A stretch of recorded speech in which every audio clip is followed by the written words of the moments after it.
우리 사랑하는 시카고 찬양교회 교우님 여러분, 한 주간 동안 편안하셨습니까? 네, 이렇게 다시 또 주님 안에서 뵙게 된 것을 인해서 무한한 영광으로 생각합니다. 우리 하나님의 말씀 요한복음 15장 1절부터 7절에 있는 말씀을 함께 보겠습니다. 요한복음 15장 1절부터 7절 말씀입니다. 나는 참 포도나무요 내 아버지는 그 농부라. 무릇 내게 있어 과실을 맺지 아니하는 가지는 아버지께서 이를 재버리시고 무릇 과실을 맺는 가지는 더 과실을 맺게 하려 하여 이를 깨끗하게 하시느니라. 너희는 내가 일러준 말로 이미 깨끗하여졌으니 내 안에 거하라. 나도 너희 안에 거하리라. 가지가 포도나무에 붙어있지 아니하면 절로 과실을 맺을 수 없음 같이 너희도 내 안에 있지 아니하면 그러하리라. 나는 포도나무요 너희는 가지니 저가 내 안에 내가 저 안에 있으면 이 사람은 과실을 많이 맺나니 나를 떠나서는 너희가 아무것도 할 수 없음이라. 사람이 내 안에 거하지 아니하면 가지처럼 밖에 버려 말라지나니 사람들이 이것을 모아다가 불에 던져 사르느니라. 너희가 내 안에 거하고 내 말이 너희 안에 거하면 무엇이든지 원하는 대로 구하라. 그리하면 이루리라. 아멘.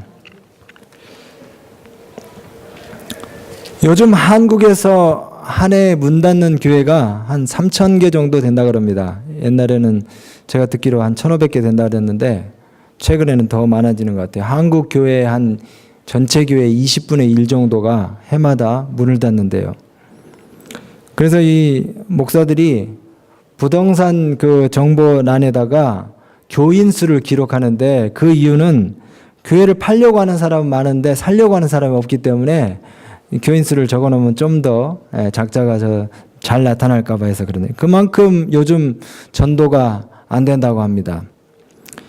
교회 새신자가 들어오는 일이 아주 드물어요. 그래서 우리가 이제는 이 전도가 안 되는 시대에 말로만 그냥 교회 오십시오 해가지고는 교회 안 옵니다. 사람들이 올 것 같아요? 절대 안 와요.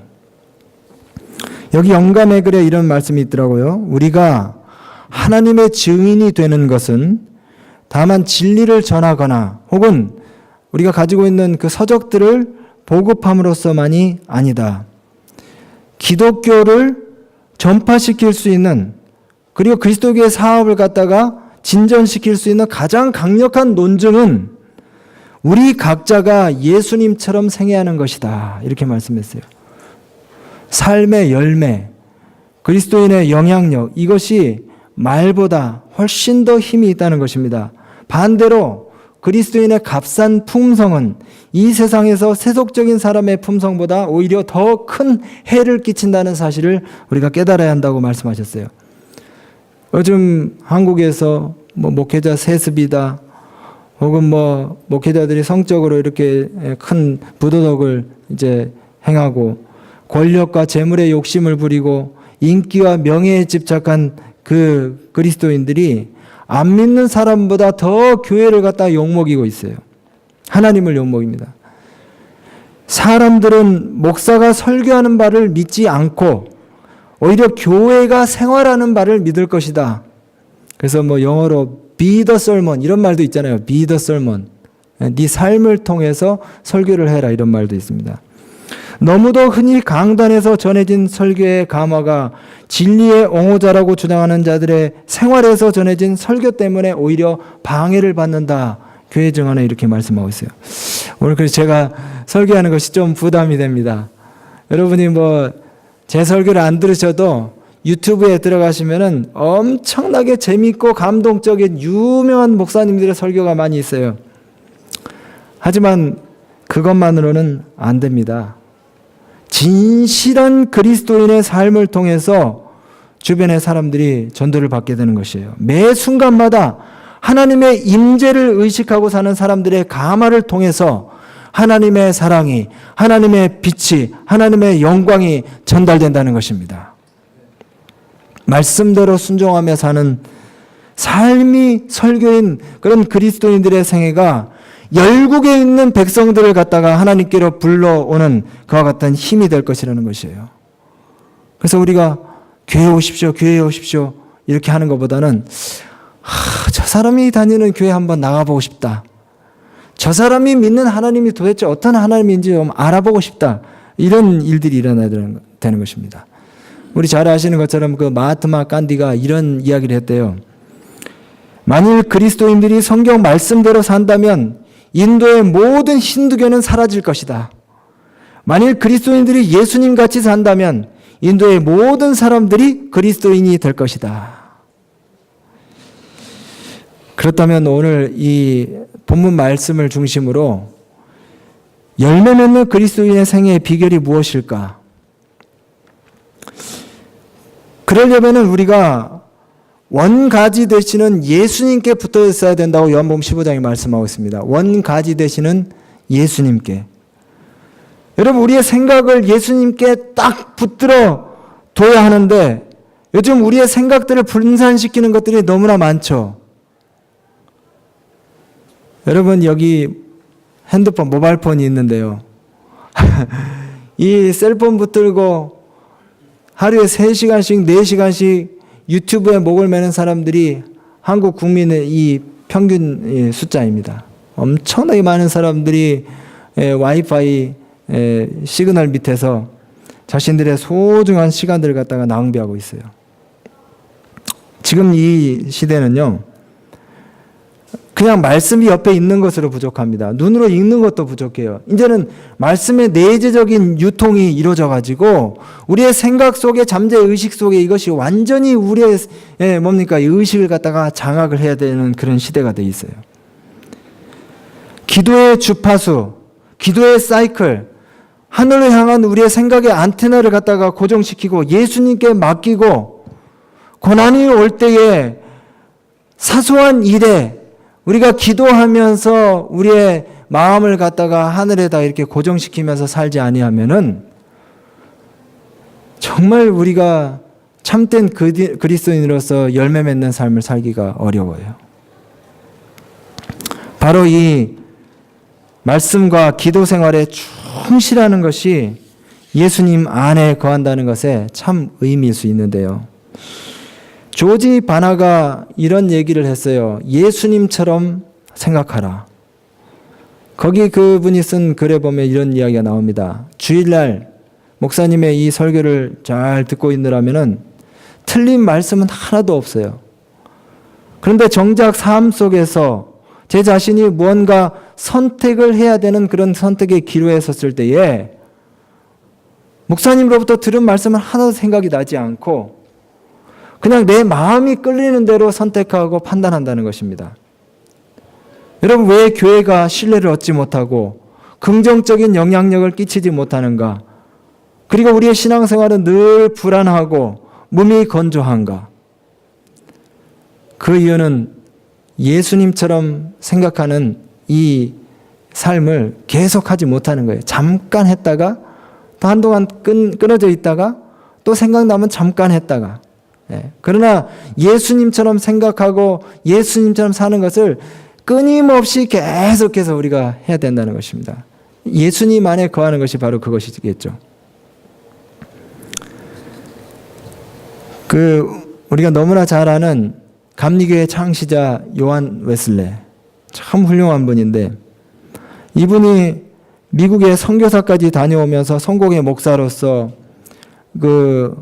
1738년에 올드 스케일에서 진정한 회심을 경험하기 전까지는 선교사를 갈 때에도 이분이 마음 가운데 확신이 없었다는 거예요. 그래서 진정한 회심을 경험하기 3년 전 1735년 10월에 이 존 웨슬레와 찰스 웨슬레 두 형제가 이제 이 미국으로 선교 여행을 떠나는데 그 두 형제가 탄 배가 대서양을 지나고 있었어요. 사실 이 웨슬레 형제는 옥스퍼드 대학교의 엘리트로서 미국에 있는, 그 당시에는 이 미국에 있는 사람들이 이제 인디언들과 야만인들이라고 그렇게 생각하는 기독교를 알지 못하는 사람들에게 전도를 하기 위해서 이렇게 이제 여행을 떠나는 것인데 그 여행 중에 배에서 심한 대서양에서의 폭풍을 만났습니다. 그리고 이 배가 급기야 침몰 직전에 이르렀고 두 형제가 죽음의 공포에 휩싸이게 됐어요. 그러면서 이 찰스 웨슬레와 존 웨슬레가 갑판에서 본 놀라운 광경은 그 아비규환인 상황 가운데서 평화롭게 찬송과 기도로서 죽음의 위기를 맞고 있었던 26명의 독일인 모라비안 교도들이었습니다. 사실 이 웨슬레는 배 타기 전부터 이 범상치 않은 모라비안 교도들의 진실한 태도를 쭉 관찰해 왔었어요. 이 사람들은 다른 승객들과는 달리 영국인들이 하지 않으려고 했던 아주 굳은 일들, 비천한 일들을 갖다가 함으로써 겸손한 증거들을 계속해서 배 항해해 오면서 보여주었습니다. 그리고 그런 일들을 하면서도 전혀 보수를 원치 아니하였고 어떤 때는 사람들에게 손가락질을 받는 그런 상황 가운데서도 꿋꿋이 아무 대꾸 없이 그런 진실한 행동들을 갖다가 계속해서 하고 있었어요. 어떤 사람들은 때로 이 모라비안 교도들 갖다가 밀치기도 하고 매로 때리기도 하고 넘어뜨리기도 하고 이렇게 했지만은 이 사람들은 계속적으로 한마디의 입에 불평도 없이 겸손한 태도들을 사람들에게 보여주었습니다. 이제 이 풍랑이 왔을 때에 이 폭풍 가운데서 진실로 이 모라비안 교도들의 믿음을 시험할 때가 이제 온 것이에요. 많은 사람들이 갑판에서 이리 넘어지고 저리 넘어지고 하면서 아비규환 막 소리를 지르고 있을 때에 이 24명의 모라비안 교도들은 침착한 태도로 시편을 읽고 또 그들이 알고 있는 찬양을 큰 소리로 하는 것이었어요. 큰 돛이 찢어지고 그 다음에 파도가 배를 삼키려는 듯이 그렇게 갑판 위로 바닷물이 들어왔지만은 이 모라비안 교도들은 조용히 계속해서 송영을 하고 있었던 것입니다. 그래서 이 웨슬레가 너무나 마음에 감동이 되고 궁금해서 그 모라비안 교도들 중에 한 사람에게 가서 이렇게 물었어요. 당신들은 이 무서운 폭풍과 거센 파도가 무섭지 않습니까? 당신들은 무섭지 않다 할지라도 당신의 부녀자들과 부인들과 아이들은 무서울 텐데요. 그랬더니 그 모라비안 교도가 부드러운 어조로 이렇게 얘기했습니다. 우리의 부녀들과 아이들도 죽는 것을 두려워하지 않습니다.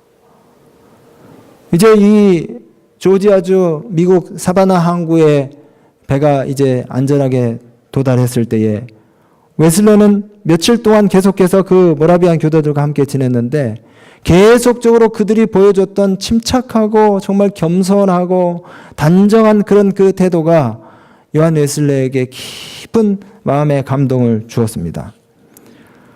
그리고 자기가 영국에서 신앙생활을 해왔을 때에 형식적인 그런 그 교회들의 모습들과 그 사람들의 신앙적인 태도들을 비교하면서 예수님 안에서 거하면서 진정한 그리스도인이 되는 것이 무엇인가에 대해서 고민하게 되었어요.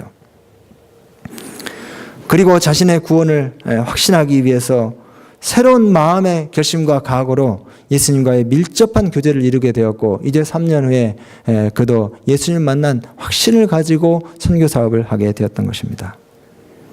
여러분, 우리가 예수님 안에 거하는 경험을 통해서 구원의 확신을 가지고 신앙생활하는 것은 정말 우리 그리스도인들에게 꼭 필요한 일인 것입니다. 거듭난 그리스도인으로서 회개를 경험하고 싶으십니까?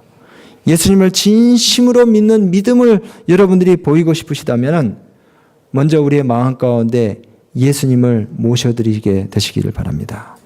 세상에 믿지 않는 많은 사람들이 우리에게 요구하는 것이 있어요.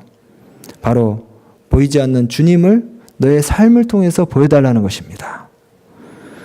예수를 좀 보여달라는 것이에요. 살아계신다고 그렇게 말로만 하지 말고 너의 삶을 통해서 예수를 보여달라는 것입니다. 요즘 세상에 얼마나 많은 교회들이 있고 얼마나 많은 신학생들이 배출이 되고 신학 석사와 박사들이 많이 있습니까? 그러나 여전히 교회는 선교적으로 부흥하지 않는 듯이 보이고 그 많은 그리스도인들이 있음에도 불구하고 세상은 점점 더 어두워져 가는 것 같이 그렇게 여겨집니다. 어떻게 우리가 예수를 보여줄 수 있을까요? 예수를 믿지 않는 사람들에게 어떻게 우리가 예수님을 보여줄 수 있을까요? 여기 요한복음 15장 5절에는요. 나는 포도나무요 너희는 가지니 저가 내 안에 내가 저 안에 있으면 이 사람은 과실을 많이 맺겠다고 그렇게 말씀을 하셨어요. 이 말씀이 진짜 우리 가운데 이루어져야 되는데요.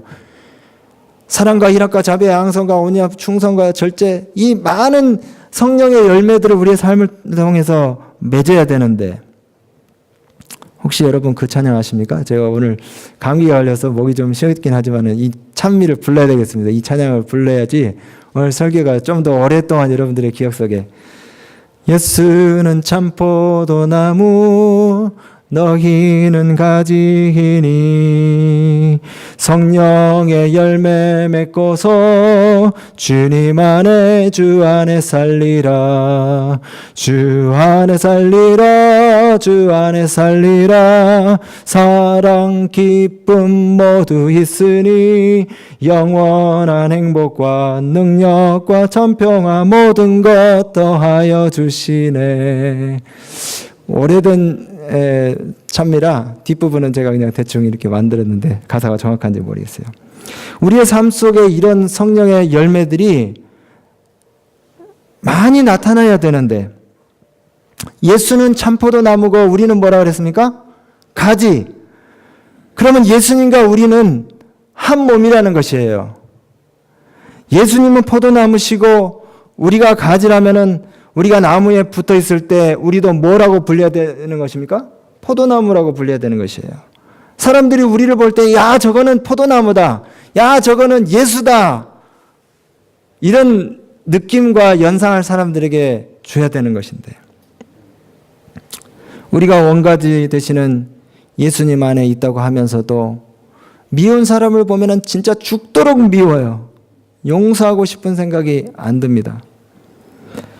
그리고 싸움과 원망과 불평이 내 생각 속에서 사라지질 않아요. 참 이렇게 말씀을 전하는 저도 너무나 이렇게 말씀드리기가 송구스럽고 부끄럽습니다.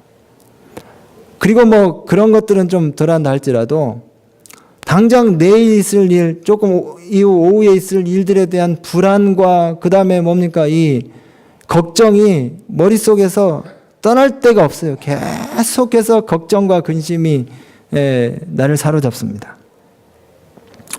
풍랑을 잠잠케 하며 오병이어의 기적을 일으키셨던 예수님이 내 안에 사시는 것이 사실이라면 걱정이 없어져야죠. 불안과 염려가 없어져야죠. 예수님이 내 안에 살아계신다면 은밀한 죄도 없어져야 되고 그 다음에 뭡니까? 음란한 죄가 더 이상 발을 디디지 못해야 되는데 그리고 고난이 축복이 되고 죽는 것도 두렵지 말아야 되는데 모라비안 교도들처럼 하나님의 나라가 있다는 것을 믿으면서도 계속 우리의 마음 가운데 두려움이 내 이 심령을 갖다가 잠식하고 있는 것이에요. 여기 요한복음 15장에 보면은 예수님 안에라는 그 표현이 너무나 많이 나와요. 예수님 안에, 예수님 안에, 예수님 안에. 예수님 안에 거하는 비결은 우리 다 아시는 것처럼 오늘 말씀은 답을 여러분들이 사실은 다 알고 계시는 것입니다. 제가 그냥 상기만 시켜드리는 거예요. 내 안에 그랬는데 여러분 요한계시록 그 3장 20절에 있는 것처럼 여러분 마음 문만 열면 됩니다. 여러분들의 의지를 갖다가 주님께 드리고 예수님 어서 들어오십시오 하면서 예수님 생각을 하면 되는 것이에요. 마음을 열고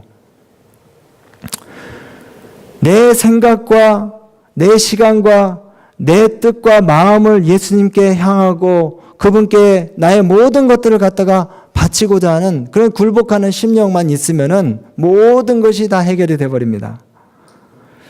저는 그 천주교인들이 묵주를 계속해서 이렇게 이제 돌리면서 그 다음에 또 불자들이 염주를 갖다가 만지면서 자신들의 생각을 뭔가에 고정시키는 거 참 좋다고 봐요.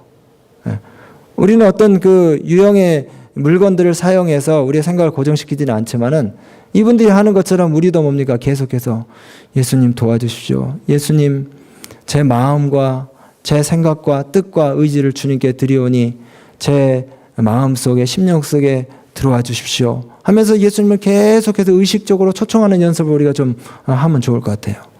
제가 필리핀에 이 선교지 방문을 가는데 제 옆에 탄 그 봉고차 기사 아저씨가 운전을 하면서 평탄한 도로를 질주를 하는데 그렇게 빠르게 차를 몰고 가면서도 그 천주교 신자였던 것 같아요. 성당만 보이면은 성당 지나갈 때마다 뭡니까?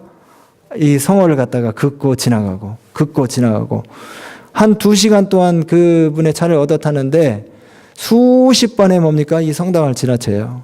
근데 계속해서 뭡니까? 이거를 긋고 지나가더라고요. 이 사람은 뭡니까?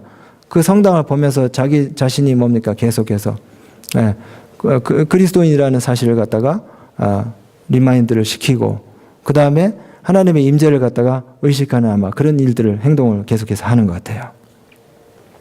예수님께 내 마음을 열고 문 밖에 서 계신 예수님을 갖다가 초청해 드리는 그 일을 통해서 예수님 안에서 내가 포도나무의 가지로서 원가지에 붙는 그런 경험들을 갖다가 계속해서 해야 된다는 말씀입니다. 예수님, 제 마음에 정말 오셔서 제 마음의 왕이 되시고 제 생각과 의지와 뜻을 온전히 굴복시키오니 저를 받아주십시오. 그리고 이제 우리가 또 기도를 통해서 이런 일들을 계속해서 할 수가 있겠죠. 기도.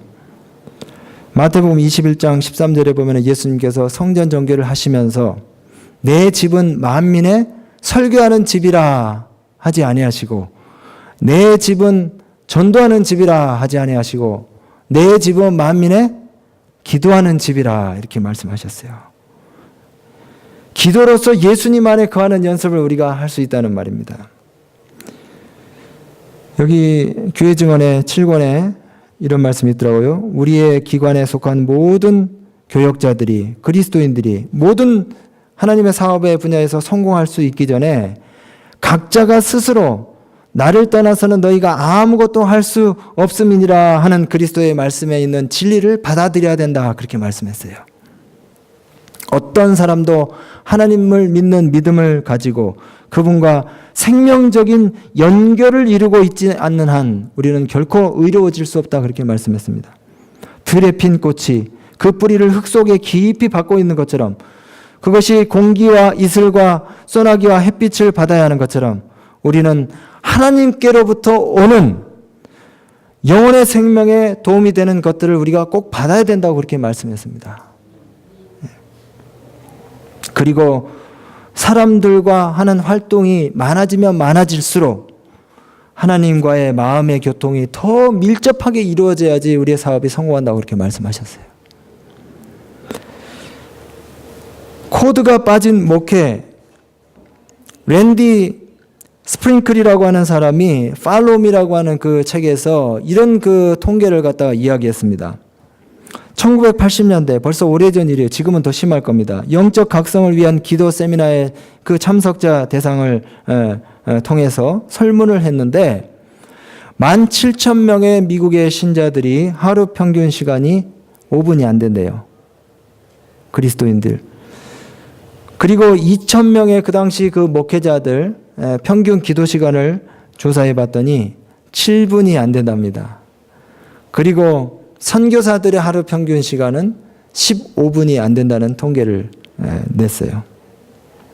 그럼에도 불구하고 해마다 교회 성장 프로그램, 세미나, 포럼, 각종 집회들을 통해서 어떻게 하면 교회가 성장할 수 있을지에 대해서 이야기하고 연구하고 발표하고 이렇게 합니다.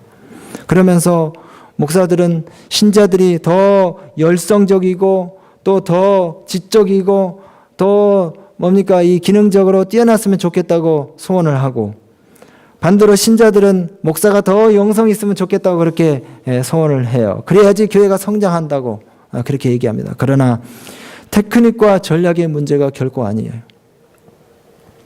부흥의 조건은 여기 가려 뽑은 기별에 그러나 하나님께서는 우리에게 당신의 축복을 허락하시는 약속에 대한 조건들을 성취시키는 것은 우리가 해야 할 일이며 그 조건이라는 것은 첫 번째 죄에 대한 자복.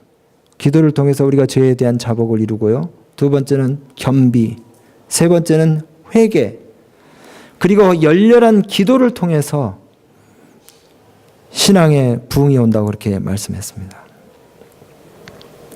제가 저희 세미나리에서 이제 여기 앤드루스 처음 와가지고 첫 학기에 한 교수님께 아주 좋은 경험담을 들었어요. 그분의 그 개인적인 그 경험담입니다. 이분이 교수가 되기 전에 이제 그 일선교회에서 목회를 하실 때에 그 한 교회에 발령을 받아 갔는데 교회 건물은 아주 큰데 교인이 한 뭐 45명에서 뭐 50명 안 되게 그렇게 출석을 하는 작은 교회인데 교인이 해가 거듭할수록 점점 줄어들어요. 그래서 너무 낙심이 돼가지고 목회는 내 체질이 아닌가 보다. 그리고 컴퓨터 앞에서 사직서를 이제 탑으로 이렇게 치고 그 다음에 이제 목회를 그만두려고 결심을 단단히 하고 있는데 부인이 그 모니터 앞을 이렇게 쓱 지나가다가 뭘 하나 이렇게 딱 봤더니 남편이 사직서를 써놓고 한숨을 쉬면서 이제 앉아 있는 걸 보고 가던 걸음을 되돌아와서 그 남편 목사님한테 물었대요. 당신 뭐 하고 있냐고. 그러면서 사직서를 쓴 걸 이제 금세 알아차리고 당신 기도했냐고 그렇게 물어보더래요. 근데 이 목사님이 그 말을 듣는 그 순간 허벅지를 치면서 맞다. 내가 목사인데 기도도 안 하고 이 사직서를 썼구나. 그래서 기도하러 교회에 갔는데 이 기도 습관이 안 돼가지고 교회에 이렇게 앉아 있는데 기도는 해야 되는데 뭐 기도할 뭐 내용도 생각도 하나도 안 나고 그냥 멍하니 이렇게 앉아 있다가 졸려가지고 그냥 누워서 교회에서 무려 8시간을 자고 집으로 이제 돌아왔어요. 근데 잠을 많이 자니까 좀 자고 일어나니까 정신이 좀 상쾌해지고 마음이 좀 이제 그 이전에 했던 생각들이 다 사라지고 가벼워져가지고 딱 들어오니까 부인이 남편 얼굴 보니까 아까 갈 때보다는 얼굴이 굉장히 환하고 밝아졌어요. 그래서 기분이 좀 어떠냐고 물으니까 목사님이 내가 좀 쉬고 왔더니 좀 살 것 같다고. 그래서 이제 힘을 얻고 그 다음 날은 교회에 가서 다시 또 기도를 하러 갔는데 역시 기도 훈련이 많이 안 됐기 때문에 또 이제 기도하려고 갔는데 또 피곤해가지고 또 잠이 들고 기도는 뭐 한 4분 정도 하고 그렇게 이제 또 돌아왔대요.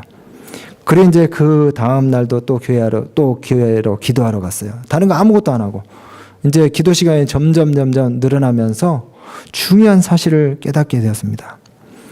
교회 성장 세미나에 참석하는 일은 참 쉽지만 개인 기도를 드리면서 예수님의 발 앞에 앉아서 예수님과 대화하는 일은 참으로 어려운 일이라는 사실을 깨닫게 되었어요.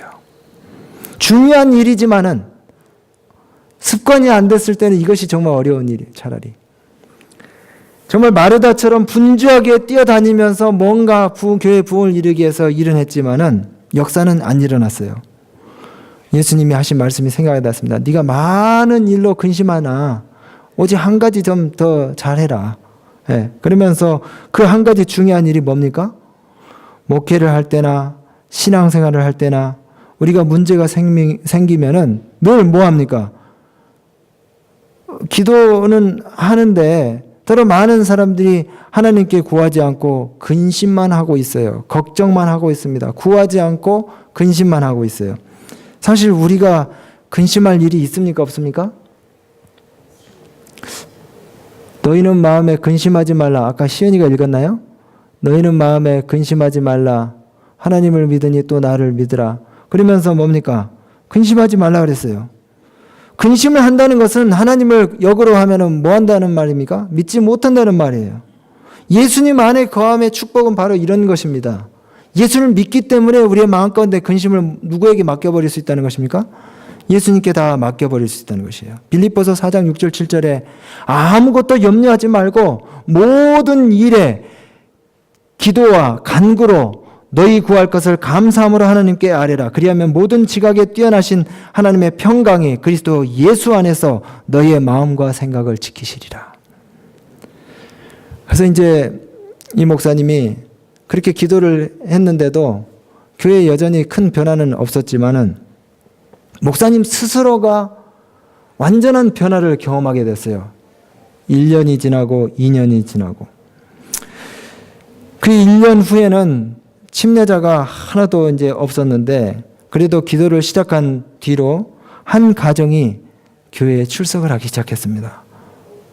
그 교수님 말대로 본인은 한 일이 아무것도 없대요. 근데 기도만 했는데 그렇게 오랜 후에 한 가정이 교회를 출석하게 되고 4년 동안 침례자가 하나도 없다가 이제 그 교회에 출석한 그 가정이 침례를 4년 후에 이제 받기 시작했는데 침례식 당일날 이 첫 침례자가 침례를 받는 그 당일날 이 목사님이 너무 기뻐가지고 이제 교인들 앞에서 그 침례받는 가정을 갖다가 소개하기 전에 목사님의 그 기도 결심에 대한 그 과거의 그 고백들을 갖다가 쭉 얘기를 하게 됐던 거예요.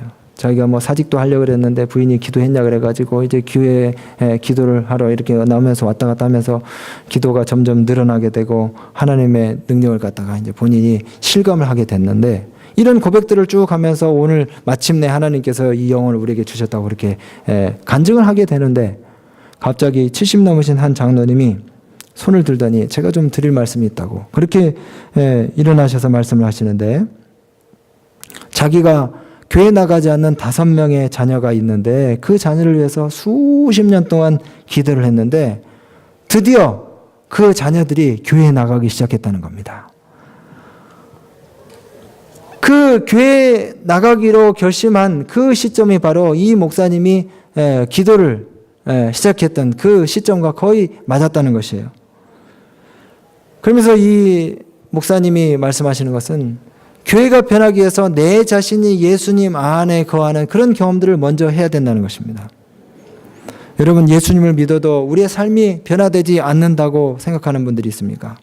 그리고 십자가의 구원을 받았지만 미운 사람은 여전히 믿고 하나님의 사랑을 우리가 믿긴 하지만 여전히 부족한 게 많고 은밀한 죄 하나 해결되지 않고 하나님의 나라가 있는 것을 믿지만 죽는 것이 무섭고 고생이 두렵고 삶이 만족스럽지 못하다고 생각되는 분들이 있습니까?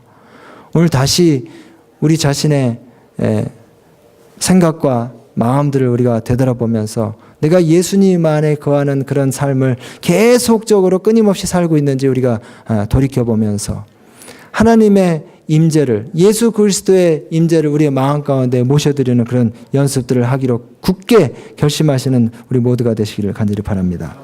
여러분, 우리가 예수님께 드릴 수 있는 것이 무엇입니까?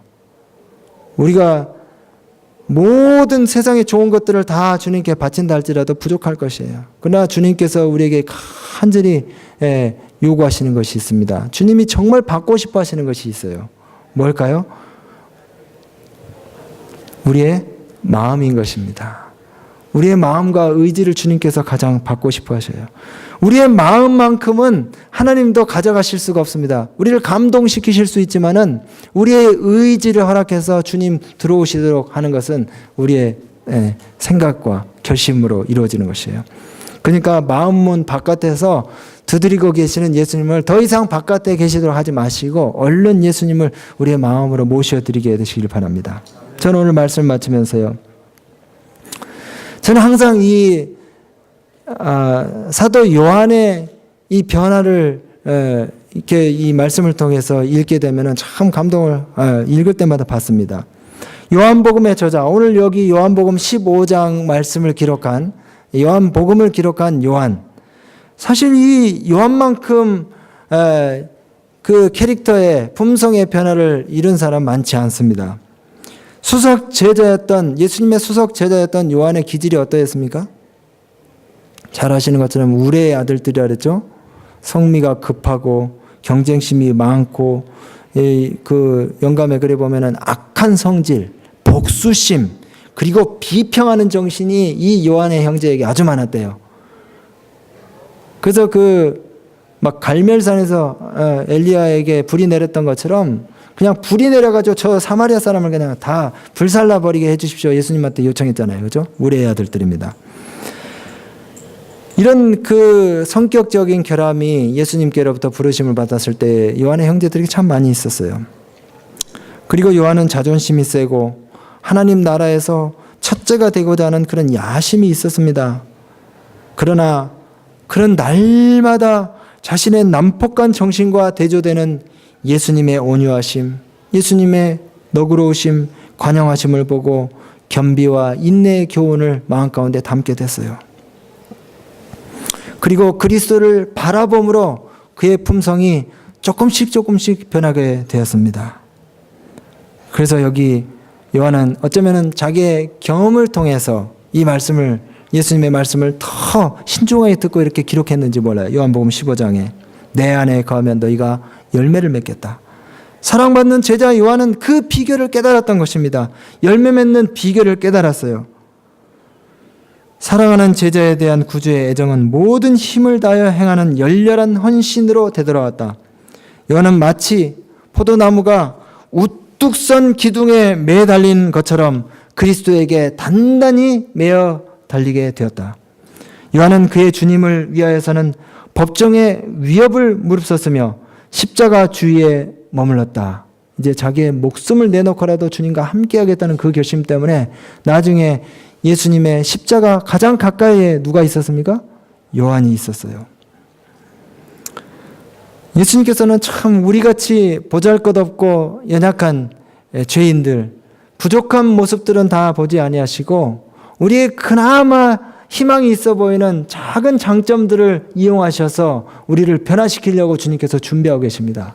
이제 우리가 마음문만 열고 우리의 의지를 바치고 예수님만 모셔드리는 일을 지속적으로 끊임없이 하게 된다면은 우리 모나고 거칠은 품성들, 기절들이 완전히 변화가 돼서 여왕과 같은 그런 영향력 있는 사람들이 될 것이고 세상에 있는 사람들이 우리들을 보고 살아계신 하나님을 발견하게 될 것입니다.